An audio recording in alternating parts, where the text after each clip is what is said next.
There is something inside of me that has awoken. I am one of millions who are equal in this land. I want to know the fabric of my leaders. I want to know upon what you stand. I wish to know the character of the leader and why, and if I should really follow the leader. I wish to know ukuthi endlek why I should vote for you.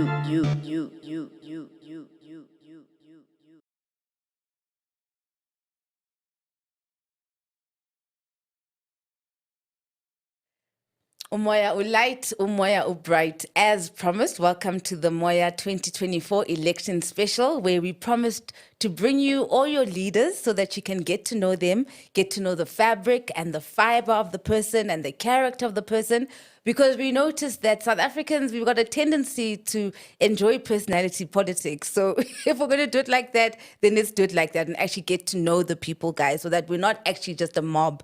And this is also helping us because we're quite young at this voting thing. So we kind of know why do we need to vote and who should we vote for? How is it going to make it better for us? How does it impact our history, therefore our future? So, it's the right thing to do. Please like, share, and subscribe and share this video with as many people as you like because we want to get to know the people. In today's episode, I've got the president of Flag First, Land First, Andile Mngxitama, one of our favorite teachers, historians, political icons, actually, and someone that, as South Africans, as he has grown, we have grown along with him, and we've been throwing stones at him, but we do listen to him. So, but Andile, thank you once again. You know they love to hate you. I even remember them chasing you down Parliament, the fighters. Yes. Yeah. I am going to go there, so you must prepare yourself.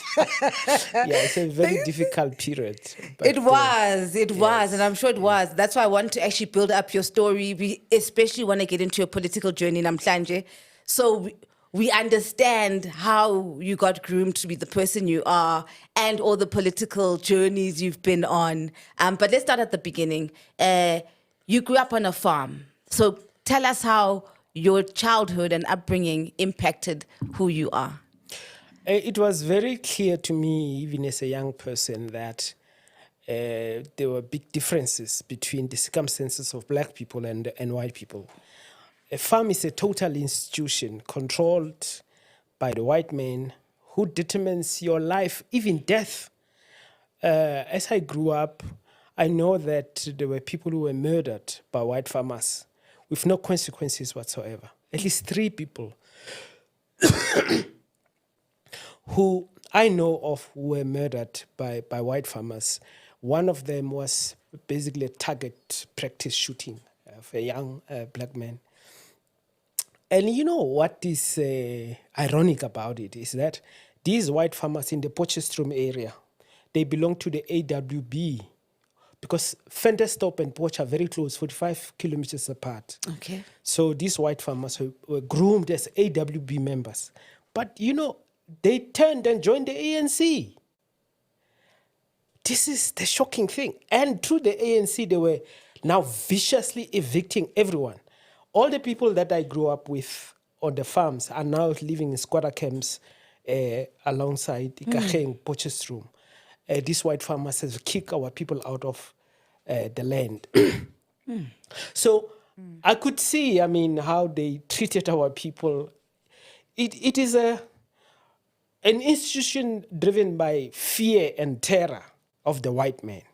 And the white man makes it clear that your life is dependent on them. They, at the other school where I started my schooling, the white man there, Johan Fourie, another farmer, he would come to this school, which is in his farm, and throw stones and destroy all the windows for no apparent reason, terrorizing these young children. But it is about maintaining the white rule out of terror. Black people on farms are slaves. Up to the shocking thing is, up to today, they are slaves. I mean, there's now a case in Grobeldal where a white farmer has harmed young black people. But that is the conditions I grew up in. And so when I went to high school and I met the writing of Steve Biko, it resonated with me immediately. Biko gave me the words that express my feelings. So Biko helped me to articulate what I was already feeling inside. This is high school? This is high school. High school, we started being active, you know. How did you have access to Biko in high school in our times? You see, I was fortunate enough that the one person who went to Robben Island from Potchefstroom, Basi Gugushe, who was murdered by the ANC, I believe. At our school, there was a protest, and then I went out and I met him, and he was a black consciousness guy. He went in as an ANC, came back black consciousness, and he grilled me into black consciousness. He gave me material to read. He gave me books. Some of them were not available. I'm high school now. In Potchefstroom, in the Ikageng, I've left the farm. Okay. Yeah. So I did my primary schooling on a farm. Then I went for my high school in Ikageng, Potchefstroom. This is the township. And then this guy arrives at your school one day. Yeah. And then you encounter Ab. Yes. Okay. So it was actually as a result of seeking assistance. We had white teachers, racist white teachers. They brought guns to the school even. One of them called one of the children a babayan, which is a baboon, basically. And I was so agitated. I wanted something to happen. And then one of my classmates said, let's go to see Basi. He's from Robben Island. He will be able to assist us. And so we started. That's how then I got involved in the Black Consciousness movement. We joined this Black Consciousness student movement. As a consequence of looking for resistance, you know, out of this direct, again, racism in Potchefstroom is a total reality. Unfortunately, up to today, this is what happened. One of the things that Nelson Mandela did was to promote one of the AWB killers into Member of Parliament of the ANC, Jan Serfontein. And this is the guy who, when I was about 13, he chased me with a knopkiri. Wanted to I refused to open the gate. On farms, when the white man drives with his bakkie and you close to the gate, you must open the gate for them. And I refused. And in fact, I didn't refuse. I opened it. And then he said, donkey. And I said, yes. He wanted to say, yeah, bus, donkey bus. And I refused to say donkey bus. And then he gave chase. So resistance. So I think some people are temperamentally resistors. So I believe I belong to that category. So even at school with the teachers, always questioning, you know. Resisting come almost naturally to me.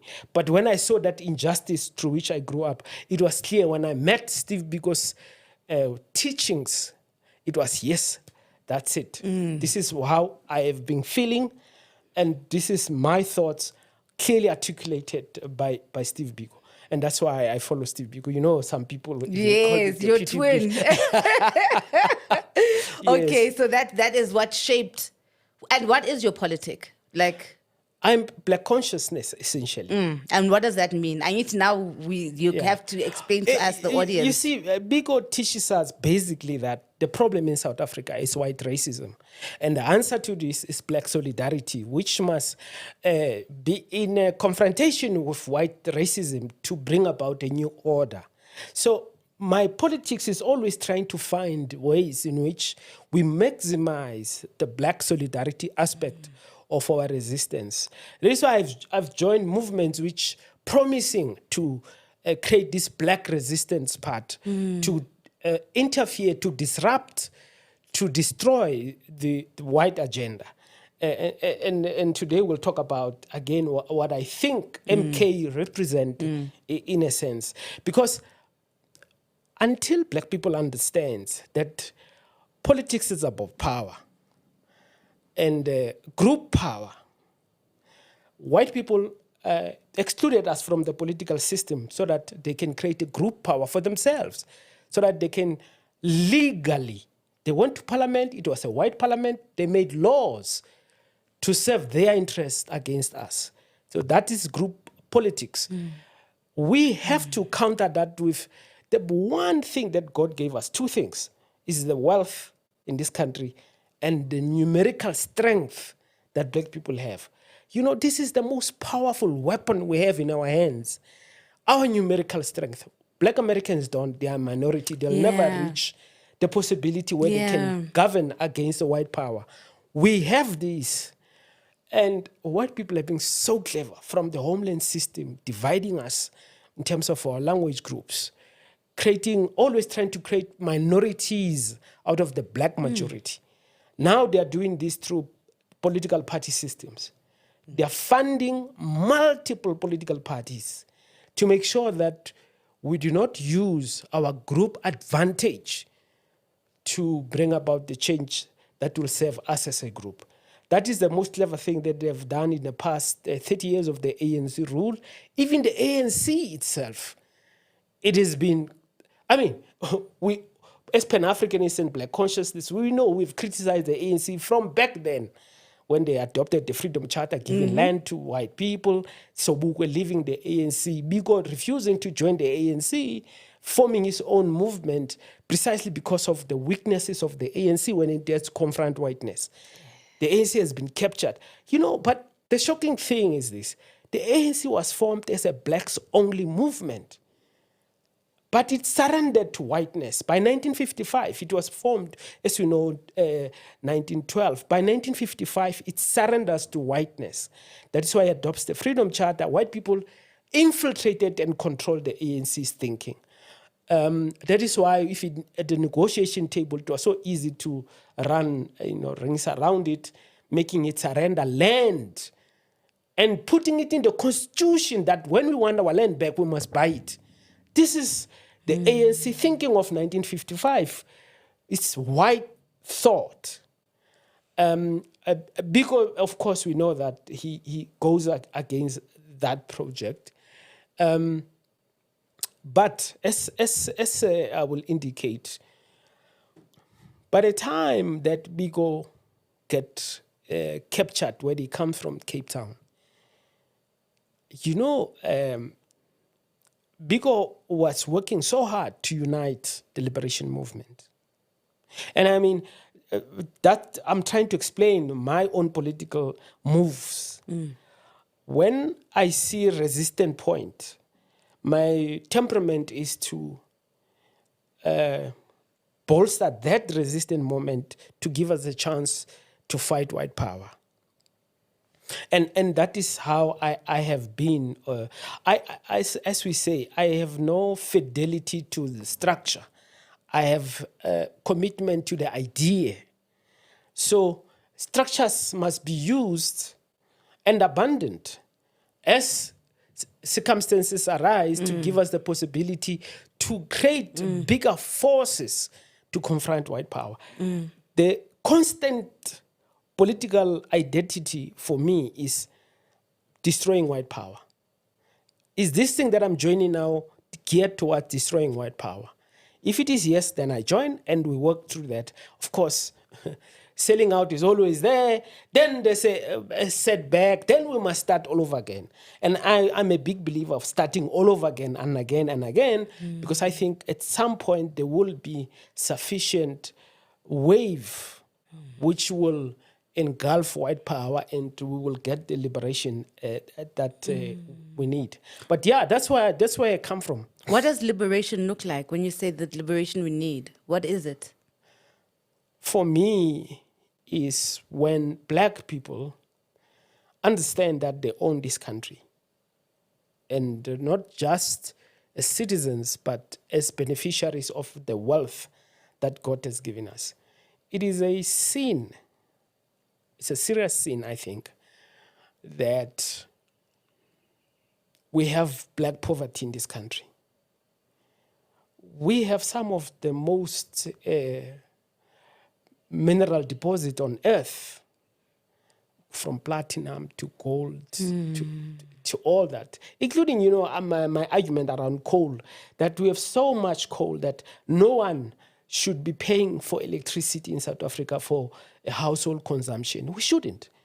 And of course, by the way, all these mining coal mines are paid for by state money, by our money. So we own the mines, we own the coal. We should get electricity for free for household use. Electricity should be sold to industry and business. But for households in South Africa, we should be getting water and electricity for free because we have so much, abundant coal, which is the base source for our energy. But the white system has contrived a system where it owns our coal, it owns the mines, which are paid for, and the coals, as we know, are God-given. So we have to rethink the whole project. Part of it is having a very acute sense of belonging. The country belongs to us. And all the wealth in the country belongs to us as well. Until we come to that point, we are going to be alienated from the wealth of the nation. As I always make the example, when the economic news come on, we all stand up, go make coffee. Because we don't want to know what is the price of gold. It makes no difference to us. Exactly. Because we are alienated from the wealth of the nation. So freedom means us returning back to land, ownership of the land, ownership of the wealth of the nation, and enjoying this God-given, good life, which is possible. White people came here to deny us precisely. So the biggest sin is the sin of dispossession of the black people by these white minority foreigners, the real foreigners, who, when we hate our brothers and sisters from across the border, we call them foreigners. But these foreigners who made us poor, excluded, people who are every morning cramped inside those trains going into the white city to try to make a living. To service the small group. Exactly. This minority that has created heaven on earth at the backs of black people. We have forgotten this. We have lost this sense of historical contest, which come from the conquest that we suffered as a people. So for me, liberation is addressing the conquest, the historical conquest of black people, and making sure that we become real citizens, not tenants. We are tenants right now. Is it realistic? I mean, I feel like there's a sense of black helplessness. We have been defeated over and over again. And the white system is always thinking about ways to perpetuate itself. As I say now, white power reproduces itself through political party, this multiplication of political parties, to destroy the one weapon we have, which is political power emanating from our numerical strength. So they're always thinking ahead. And of course, if you serve the agenda, you get a little bit. Yeah, you get rewarded. You get rewarded. And so you can see how white ideas are perpetuated by black people. I mean, this is the shocking thing in this country right now. I mean, black people find it okay to vote for the Democratic Alliance, a party of white racists who are unashamedly racist. Now, black people, because and white people have figured this out, that we often elevate our differences as black people into antagonistic levels when they are non-antagonistic. And our differences, all of us, I don't care which political party, if you're black, you are not an enemy. And what is that we're fighting about? We have no fundamental differences. These differences can all be, sorted out amongst ourselves. But you see, the white system is creating this idea that the problem is the next black person. I mean, the nation was mobilized against Zuma. Zuma must go. Zuma is corrupt. That was the face of evil. Now, they are, again, will present another black person as a problem. And because they control the thought processes, that is the biggest weapon they have. And that's why Bigo is become so relevant. Because I understood that the problem is the mind. The problem is the mind. Until we sort the mind, we are not going to get out of this. And that is why white people, when they arrive here, they build a church, which become a school as well. Then they bring the police and then the army. The church is the ideologically project that ideologically turn the African against themselves. That's why right at the beginning, so those Africans who refused to enter Western modernity were considered amaqaba and backward. And those amaqoboka were given the clever blacks. Exactly. So the divide and rule system was always there. But the big thing is the mind. You see, we have to reclaim the mind to be able to reclaim the land. We are not going to succeed until we reclaim our minds. And Steve Biko here is the critical thinker in the South African context, because he says the most potent weapon in the hands of the oppressor is the mind of the oppressed. And badlala ngathi now, literally, I mean, like now, these elections are going to be fought on Amakwarekwere. We are going to be asked one question, bayahamba or not. Abahambe is going to be the call. So, and these are sponsored views as well. White power, when Zuma was mobilizing us and calling white monopoly capital the enemy, that was one of the point where white people got the biggest fright. That is why they mobilized 1 billion rand and gave it to Cyril Ramaphosa to defeat Zuma. Because Zuma was saying the problem is Stellenbosch, land thieves, redirecting our thoughts towards that. Then they had to intervene and talk about corruption. Zuma must go, sponsoring black people to undertake this project. But it is all thought project. It's about thinking what is the problem? The problem, once we start seeing the real problem, we turn away from that internally to ourselves. Like now, we are going to fight these coming elections about whether bayahamba or not. Not whether the land is coming back to us. Not whether we must participate in the economy. They've reduced our sense of what it means to be free to a point where we are fighting amongst ourselves for the little that falls from the table of the white man.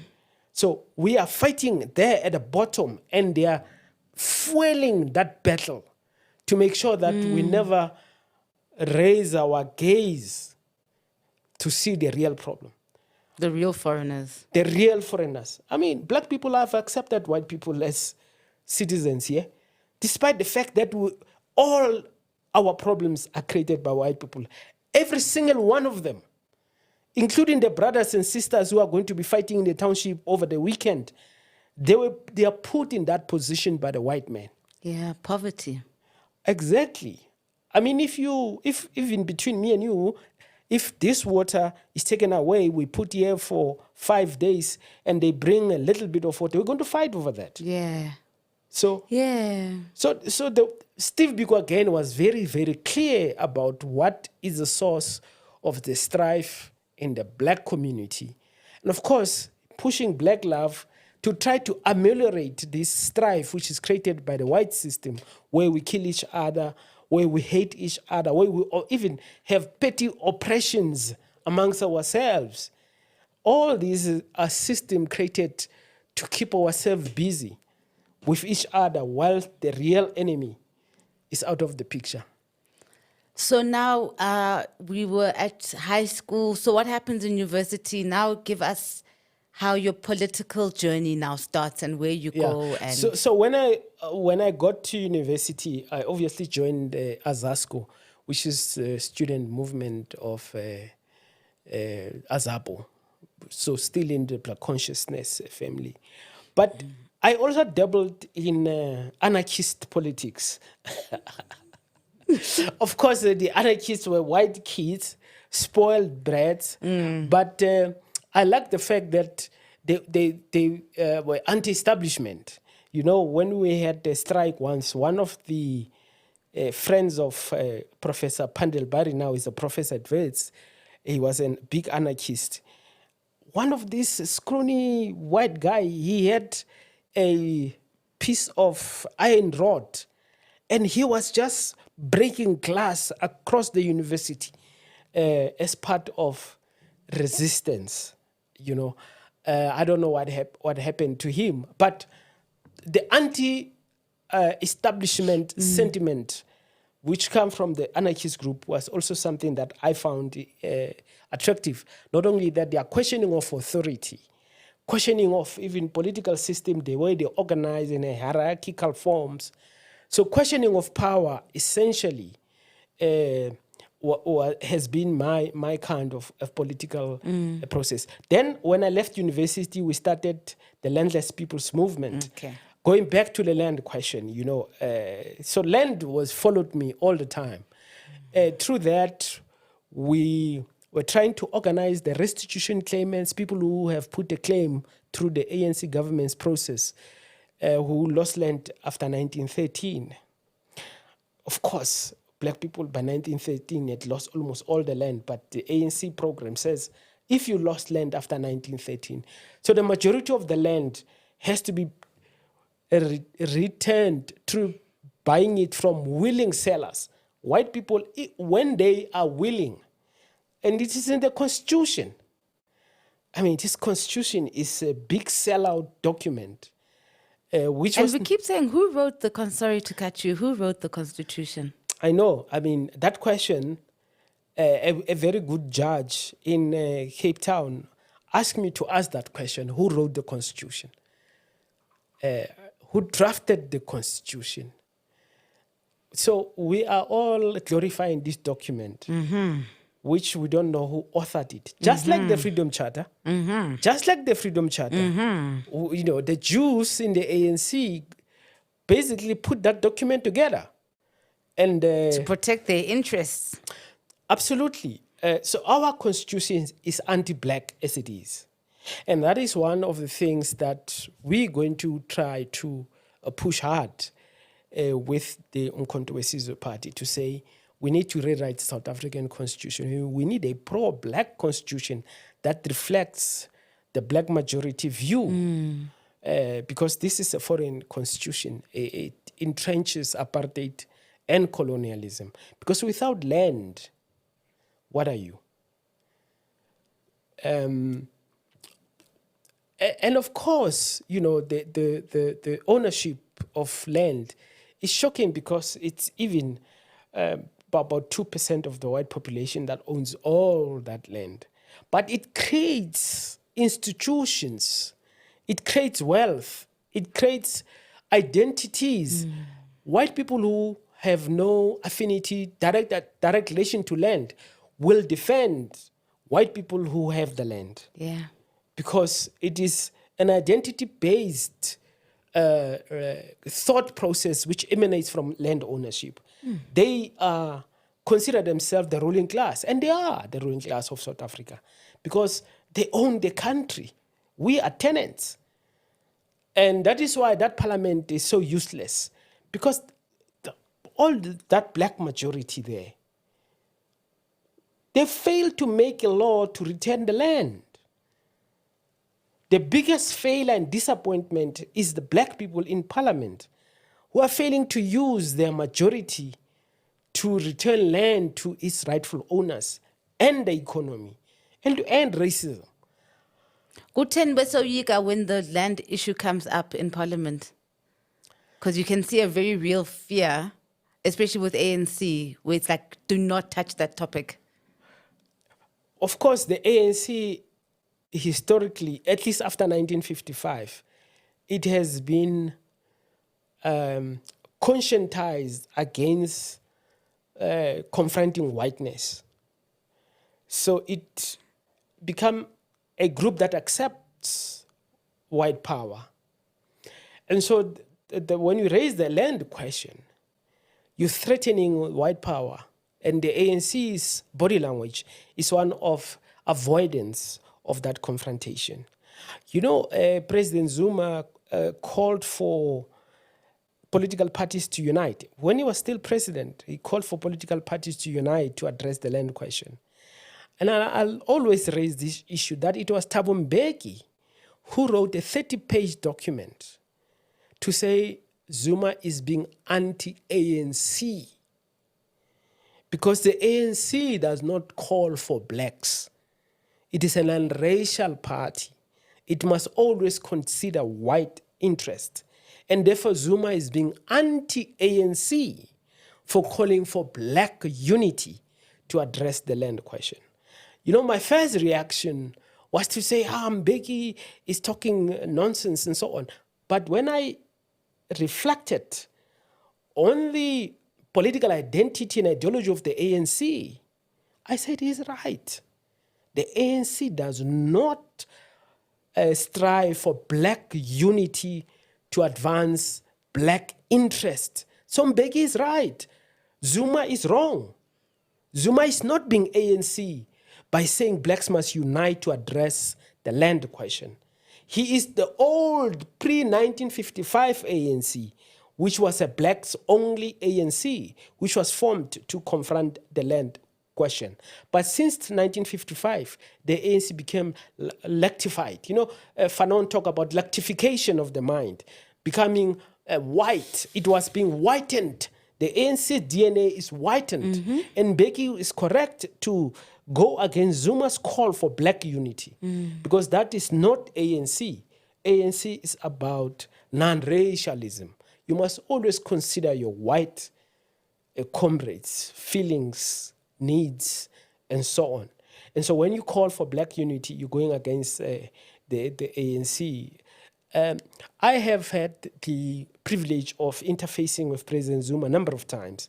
I can tell you that man is a black nationalist. He's a proper pro-black nationalist. He has serious misgivings about white interests, white practices, and so on.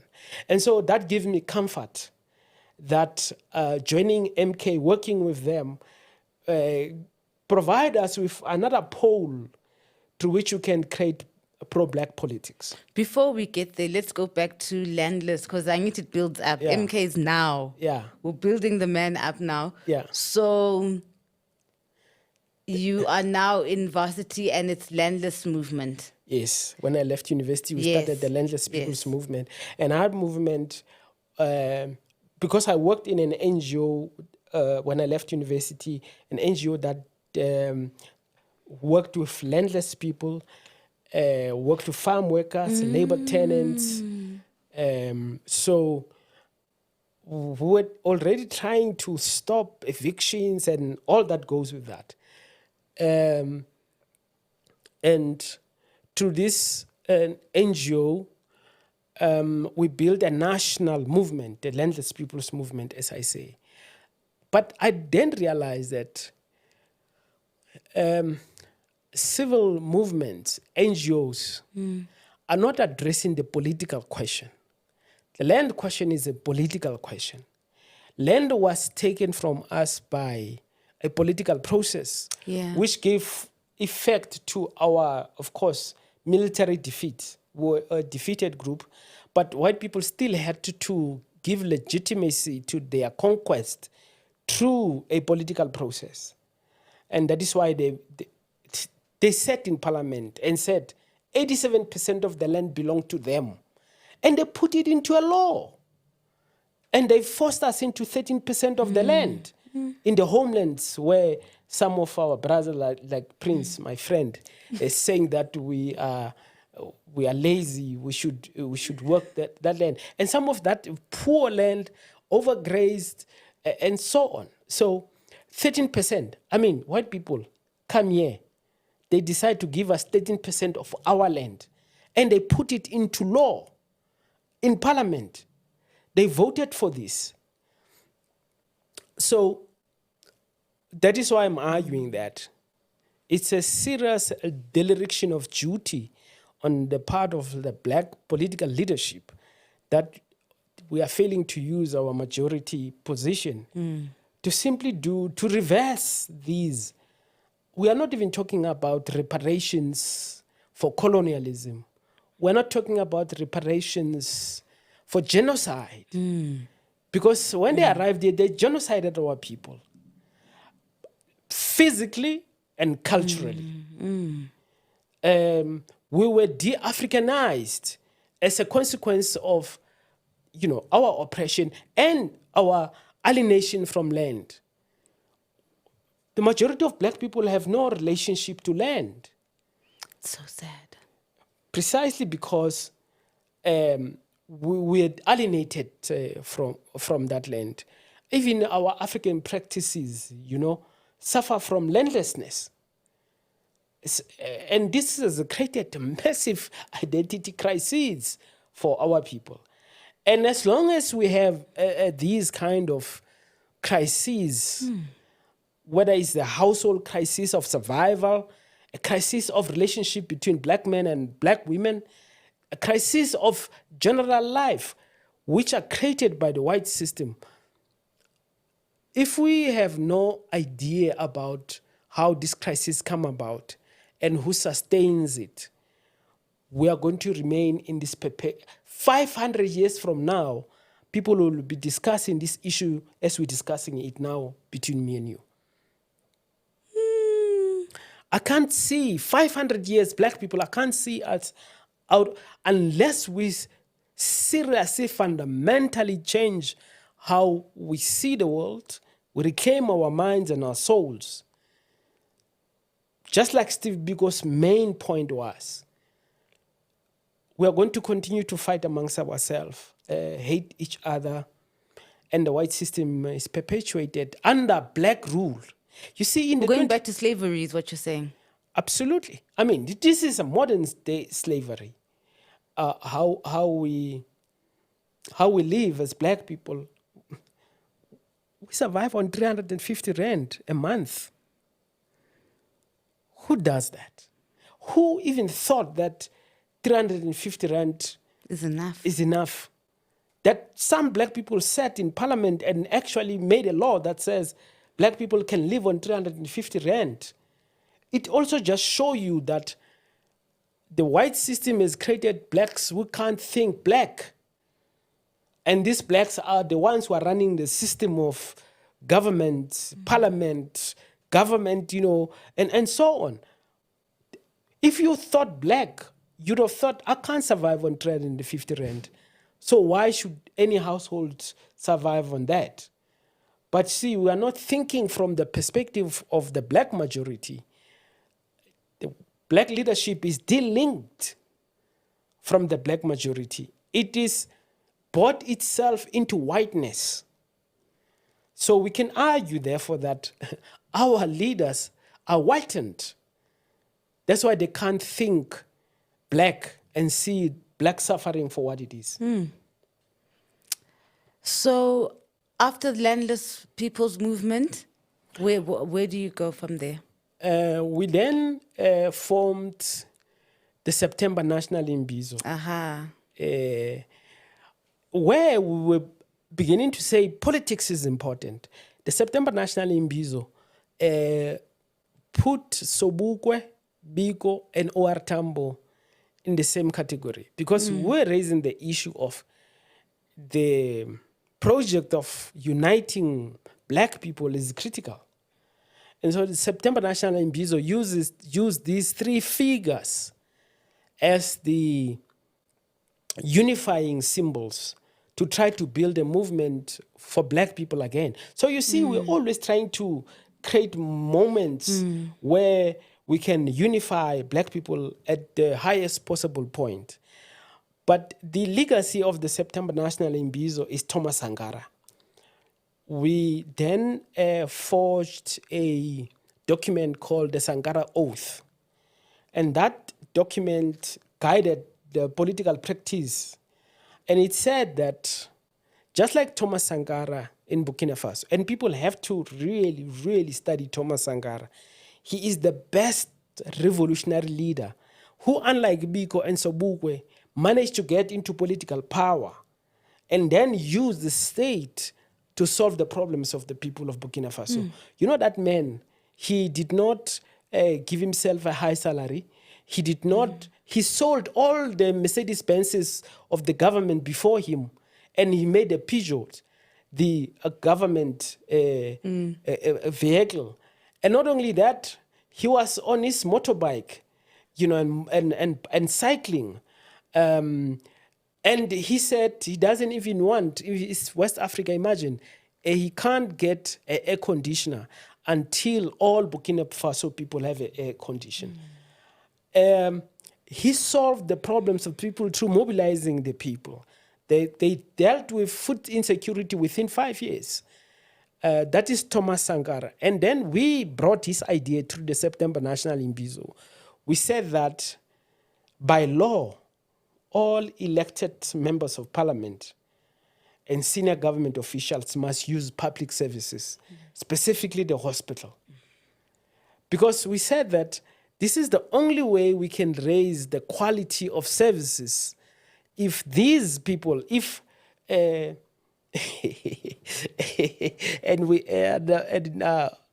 you know, I'll tell you a story about this Sankara Oath. When we negotiated with Julius Malema to join the EFF, we said, look, we have this thing, man. It's the only condition we want to put on the table. Would you guys be willing to adopt the Sankara Oath? They said, yes, no, it's fine. And then we put it up because I was working with Floyd on the base documents of the EFF. So I put it in there, the Sankara Oath. When they kick us out, they also kicked it out from from their founding manifesto. But tied. Yes, I mean, of course, because that they're not revolutionaries. They're not interested in creating a different value system of leadership that serves the people. Of course, after we got elected into parliament, the first week in our leadership, how did the Landless movement link up with EFF even? Because you just jumped in there. So the Landless People's Movement, because you were getting the September Mbizo, because that was gaining momentum. I remember that era. Yes. So how did it link up in the EFF? See, precisely because of this idea that when there's a new momentum, if it is to unite, to confront white system, then we must unite. Because at the beginning, firstly, for instance, I pushed the EFF quite a lot in terms of ideological clarity. Yes. The Julius and Floyd were talking about land expropriation without compensation, not just land expropriation. And we critiqued that. We said, you can't just expropriate. It must be without compensation. And that language then became kind of accepted.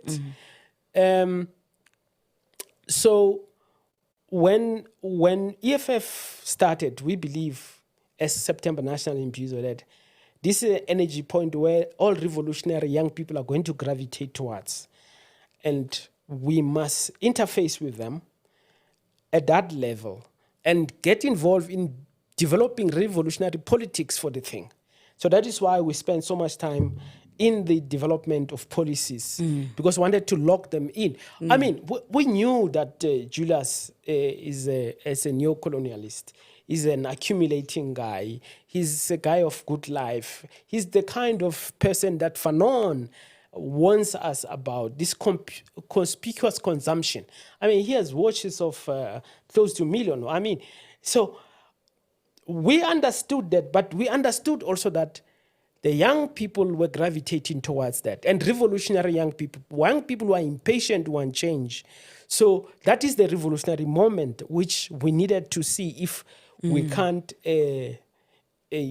guide to its logical conclusion. So the September National Imbizo then decided to work. Of course, there was big resistance in the September National Imbizo. People were saying, this guy is not genuine and so on. And my argument was, if he talks revolutionary language, if he pretends to be revolutionary, the revolution might just overrun him. So we have to give it a chance.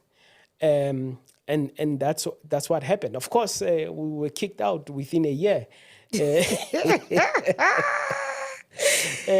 did that come about? I mean, I was joking earlier on about it, but it actually did impact the youth and the country, because I have got to give it to you. You were the ideologies in when you were part of EFF. The youth was conscious. People were talking Sankara. You know, there was language from the youth that didn't exist. And since your departure, it's also departed the EFF. So for me, the EFF is a strong, solid mob, but it's missing the ideology aspect and that intellectual thing that you brought. So how did you guys fall out? What was the fallout about? And is it not bad for us when you and Julius fall out? It's something that I was praying hard that it won't happen. Because even before I joined, I spoke to a number of people and they were saying, you will not manage there. Yeah. That guy is a tyrant and all that. And I said, I will prove you wrong, because I'm not going to contest his leadership position. So we will work quite well. And for a little while, we did work very well. And I can tell you now, Julius is a brilliant leader. He's got a photographic memory, he remembers things. And he has a very good sense of the pulse of where, potential revolution can come from.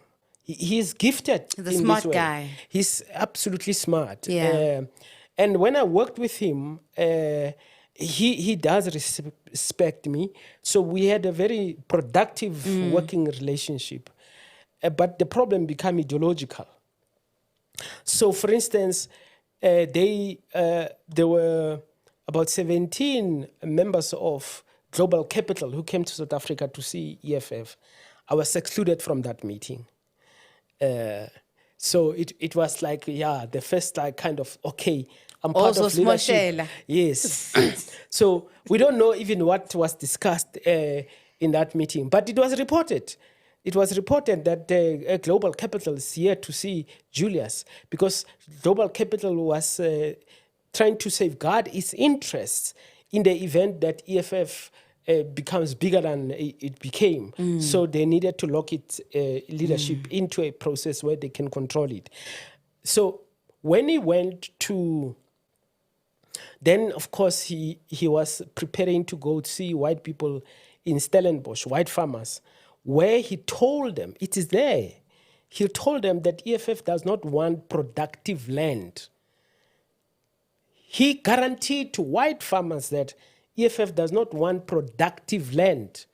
It will only expropriate unproductive land. So, but this time it was clear that my presence in the EFF is not sustainable. And we're preparing to go to London, of course. So, at this point, I was marginalized, and I could see that my and position... Dr. Kanye. Yes, and Dr. Kanye, because she's such a principled person. By the way, the reason I refused to contest any position in that elective conference, it was after they had dealt with her. Once they dealt with Dr. Kanyisila, I said, there's no future in this thing. Ruthless. Yeah, you can't... That woman is a powerhouse. Yeah. And she's clear, and she's consistent, and she's principled. So she's such a jewel. I mean, her interventions in parliament were really incredible. She brought a lot of gravitas to EFF. Yes. And when she was kicked out like that, I then also realized that I mean, my politics and her are the same. There was no more room for movement. But clearly, I think Floyd had determined that I must be kicked out. Because we were contesting as the ideologues of the party, in a sense. And so when they went to see white people in Stellenbosch and then they went to London, all that processes, it was clear that... of course, at the conference, one person for the whole night keep on saying to me, the 7 cardinal pillars on land, you guys have changed that thing. I said, no. He says it reads land expropriation without compensation in use. They have added in use. I said, no, can't be. It was at the same time that the Sankara oath was removed. And I said, it cannot be. You're reading some document which is not our document. But these young people for the whole night kept on saying to me, what is the meaning of in use? Then when they met white farmers and they said they will only expropriate land which is unused, then that makes sense that the cardinal pillar has been edited to now accommodate the continuation of our land dispossession. What I'm hearing you say is that which happened to ANC is that which happened to EFF. Absolutely. That's what they did. I mean, they removed Thomas Sankara. They removed land expropriation in a sense. Because when you limit land expropriation without compensation to the land which is not used, then you're giving all the land to white people. Because white people clearly would argue that all this land is in use. So there's no chance of you working with them again? Well, through Mkhonto Wesizwe, for instance, if Mkhonto Wesizwe says all the people who believe in land expropriation without compensation have to vote together, in this way we'll work with them. And because they will not have that exclusion of in use, we'll simply say we want land expropriation without compensation. So my attitude is that we have to try to unite as much as possible with anyone who is not beholden to white capital. Now, we don't know to what extent is EFF not controlled by white capital. But there is enough evidence to argue that it is, in fact, controlled by white capital. If you look at how, for instance, when it returned from London, it gave the Democratic Alliance the political rulership of our critical metros. It voted for the DA, and it's called the DA better evil, the better devil. How can the DA, the party of land thieves and colonialists and racism, be the better devil? That is the language they use to justify giving them political power. So they have done this before. Will they do it again? I mean, say this year's elections are such that the ANC drops to less than 45%. The DA can concoct a government with all these black small political parties, and a big chunk of that will be the EFF. That is a real possibility from the practice of the past. EFF has no qualms to give political power to the DA. So we're starting to wrap up now, and now we're getting to the current. Why would you leave your own hat as Andile Mngxitama, this powerhouse, and be behind a former president who's so old? And yeah, when you think about the future and us being the future of the country, why would you do that? The future is determined by ideas. And we are in Africa. In Africa, we value a lot the contributions of our elders. We don't look down upon elderly people. We believe that they are part of the library that must take us forward. And so I see in Zuma a lot of revolutionary wisdom. And that is why he's so hated by our enemy. If you need to know who's your friend, you need to firstly understand who's your enemy and look how your enemy treats those people. So Zuma is vilified. He's the face of corruption. I mean, it's shocking in a country where white people are the biggest corruptors and corrupt individuals such as Marcus Jooste. The face of corruption is Jacob Zuma.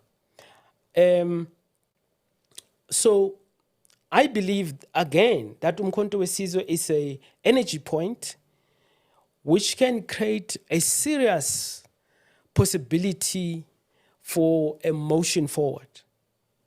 And for that reason, we must associate ourselves with it. And of course, it is clear in terms of its politics that it wants radical economic transformation, which is a minimum program that must unite all of us progressive people. Because in radical economic transformation is where you find land expropriation without compensation. You find a mining charter which that mining charter of Msebenzi Zwane, which gave South African blacks 30% of ownership over a year, over 70% representation in boards of mining houses. This was a very good program. And then free education and a minimum wage as well. Make sure that we give reparation to the Marikana people who were murdered by the current president of the country for profits. So we believe if this minimum program can be articulated into a policy proposal in government of the people, this can take us a little bit forward. And then lastly, what of BLF? What do you want to say to your voters? Where is BLF? And BLF will be, we hope, the eye of our people outside of parliament. MK will articulate its program upon which our people will vote it, and BLF will be outside of parliament, but some of its members will be parliamentarians of the MK. But outside of parliament, BLF will then monitor the implementation of the programs that we are promising the people. So we hope that it can become the eye and ears of our people and be in close proximity with MK inside of parliament to make sure that the things that we promise our people become realized. So in terms of the ballots, who are the BLF voters voting for then? We're voting for MK. BLF will not be on the ballot. MK will be on the ballot, and we're calling on our people to vote for MK. All BLF members, supporters, we thank you for all the support you gave us, and we know that you're out there. You gave us almost 20,000 votes in the last national elections. All those voters, we ask you, let us vote MK to make sure that the land return to its rightful owners. Thank you so much, President Mngxitama. It's been such a pleasure sitting with you and so informative. Stabulila for taking your time. Thank you, my sister. Moya, right? So there you have it. This week we had BLF. You've heard from the man. You've heard what they stand for. We are just giving you all the information so that you know why you must vote for these people. See you again next time. Who are you when all you were has been diluted by lies and white lines cancelling out all that which has been written of your history? Why do you look at yourself as a mystery? Doesn't the sun shine because you open your eyes? Doesn't the moon stay situated within the same stars your DNA sparkles off? Your spirit knows that surely corner into it off. Buza umoya so you may return to being well off. Because spiritually you are rich, yet your ancestors cry because you are out of reach. But yours is to command all elements while God takes inspiration from the very mirror she looked at to become. Remember who you are and never finish just when they think that with you they are done.